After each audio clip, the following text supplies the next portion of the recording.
טוב, אז משהו גדול קורה בניו יורק, ממש מהפך. יש שם ראש עיר חדש, זורן מנדני, דמוקרט סוציאליסט, והוא בא עם חזון, וואו, חזון רדיקלי שפשוט מטלטל את העיר.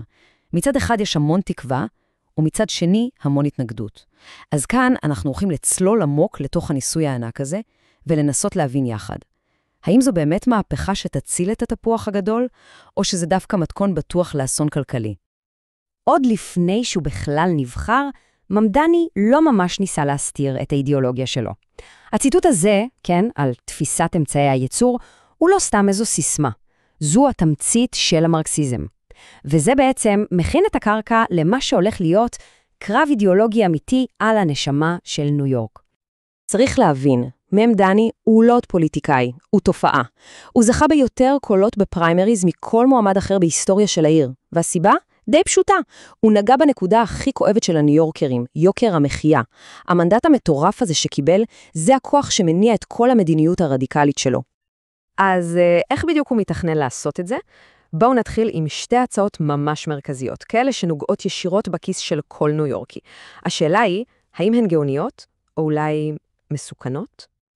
אוקיי, ההצעה הראשונה על השולחן נשמעת פשוטה, אבל היא מהפכנית לחלוטין.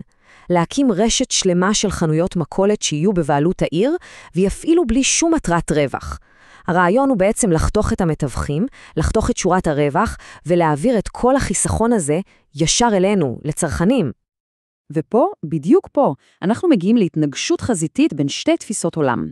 בצד אחד, החזון של ממדני, מחירים נמוכים יותר, אבל מהצד השני, המבקרים אומרים, רגע, הם טוענים שמניע הרווח, הכסף הזה שהחנויות עושות, הוא הדלק שגורם להן לעבוד, הוא מה שדואג שיהיה חלב על המדף והתור יזוז, והם שואלים שאלה די נוקבת.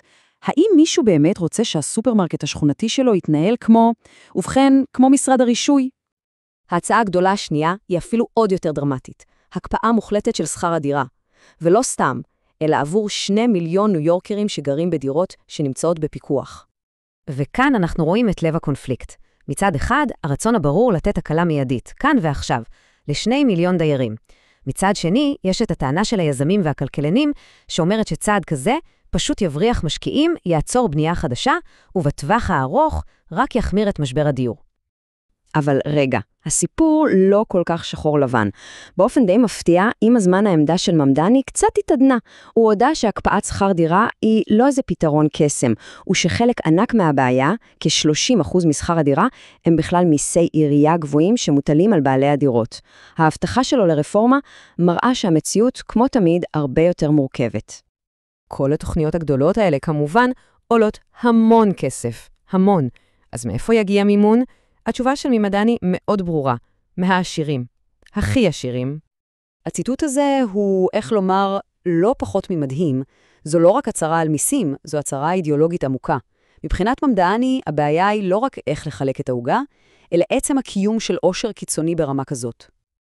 וזו שאלת $1,000,000, או $1 מיליארד במקרה הזה. מה באמת קורה כשמנסים לעשות את זה? בואו נראה מה הניסיון מלמד אותנו. הטיעון המרכזי של המתנגדים מסתכם בשתי מילים, בריחת הון. הרעיון הוא פשוט. אם תמסה את העשירים יותר מדי, הם לא יישארו לשלם. הם פשוט יארזו את המיליארדים שלהם ויעברו למקום עם מיסים נמוכים יותר. נגיד פלורידה או טקסס. ויש לזה גם דוגמה מהחיים, דוגמה עם מספרים שממש קשה להתווכח איתם. בואו נסתכל על מה שקרה במדינת מרילנד. הם ניסו משהו דומה. על הנייר, התחזית הייתה ורודה, להכניס עוד $106 מיליון לקופה. נשמע טוב, אבל מה קרה בפועל? קרה בדיוק ההפך. המדינה לא רק שלא הרוויחה, היא הפסידה $257 מיליון. למה? כי המיליונרים פשוט קמו ועזבו, וזה שיעור כואב על איך לפעמים הדרך לגיהינם רצופה כוונות טובות. אז די ברור שלא מדובר פה על עוד ויכוח פוליטי רגיל. זו התנגשות בין שני חזונות הפוכים לחלוטין לעתיד של ניו יורק. ממש שתי דרכים שונות. והוויכוח הוא ממש לא רק כלכלי. יש פה עוד עמדות של ממדני שמעוררות צערה. מקריאות לגלובליזציה של אינתיפאדה ועד צמיחה בקיצוץ תקציב המשטרה. עבור המבקרים שלו, כל אלה הם חלק מאותה אג'נדה רדיקלית, כזאת שמאיימת לא רק על הכלכלה, אלא על המרקם החברתי כולו של העיר. אבל מה האלטרנטיבה? קהילת העסקים והיזמים בניו יורק לא רק מבקרת, היא גם מציעה פתרונות משלה. החזון שלהם מבוסס על השוק החופשי. במקום חנויות ממשלתיות, הם מציעים להסב בנייני משרדים ריקים לדירות. במקום להקפיש שכר דירה, הם מציעים להאיץ בנייה חדשה דרך תמרוצים ופחות בירוקרטיה. כלומר, שיתוף פעולה במקום התערבות. וזה לא סתם דיבורים תיאורטיים, זה קורה ממש עכשיו, בשטח. קחו לדוגמה את המעטה הישן של JP מורגן בוול סטריט. בניין משרדים אייקוני שהתרוקן, והנה ממש בימים אלה הוא הופך ל-1,320 דירות חדשות.